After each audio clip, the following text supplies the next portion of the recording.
Bridgeport, Connecticut, May 16, 2024. To knives, a distance collapsing fast, and a decision made in seconds. A sprint that ends at 5 feet. What drove that call?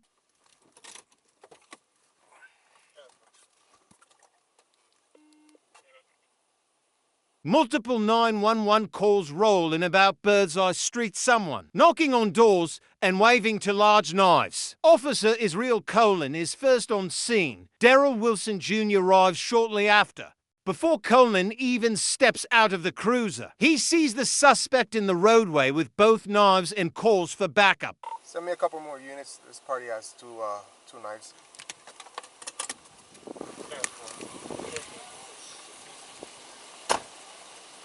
Hey, brother. Hey, don't do it. Don't do it. From roughly 60 feet, Colin attempts verbal contact. He raises his voice. Don't do it. Once, twice, 3 times. It's a crucial second or two. You measure intent, and you give the suspect a chance to hit the brakes. But the momentum goes the other way. Before Wilson can even get his door open, the man lifts both knives overhead and drives into a full sprint. That detail matters. Knives above the shoulder line, wrists turned inward, and an explosive step pattern read not as a swing, but as a running stab intent. The lane between you is narrow. There's no meaningful escape, no real cover, and no time. In those conditions, the thought process is simple. My decision window just shrank to seconds. 17. 061. Come on, man. Colin opens distance without dropping his sights. A retreat under lethal threat. At about 5 feet, 3 shots are fired. The hits are to the left forearm and left leg. The suspect survives and receives treatment. The principle here is clear. Shoot to stop the threat. The goal isn't to kill. It's to halt a lethal attack with the only effective tool available in that moment. Once the suspect goes down, reflex gives way to procedure. Knives are pushed away, hands controlled, cuffs applied, medical requested, and the scene is secured. Guys, back up, back up. Hey, you okay, brother? You okay, brother? Tell him to step on medics. Yep, I got you. 15, step up to medics right now. These steps go into the report, and in an investigation or in court you'll be asked down to the second. Did you stop when the threat stopped? When was medical called? Let's make a brief assessment now. Legal framework. Tennessee v. Garner. Deadly force isn't automatic. It's justified only when there's an immediate, serious threat. OIG report case specific. The subject charged with 2 knives. Raised overhead, the distance closed rapidly, and there was no time for de-escalation or less lethal options.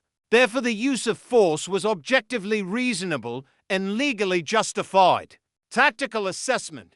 Done well. Line discipline, keeping the lane clear, creating distance while the threat advanced, and clear, concise commands. Could improve context dependent, if time permits.